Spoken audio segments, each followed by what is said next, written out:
Oh, Sabi ko na nga sa'yo eh.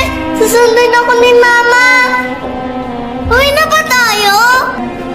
doon ka na muna kay Tita Gemma titira. Pag-aaralin ka niya. Sinabi mo na sa akin dati yan. Kailangan ko kasing alagaan si JJ. Lang yung mahal mo, pinamimigay mo lang ako. Hindi mo ako mahal.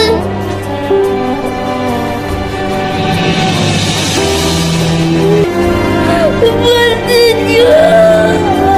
Tahanan, please. Nandito si Tita Gemma.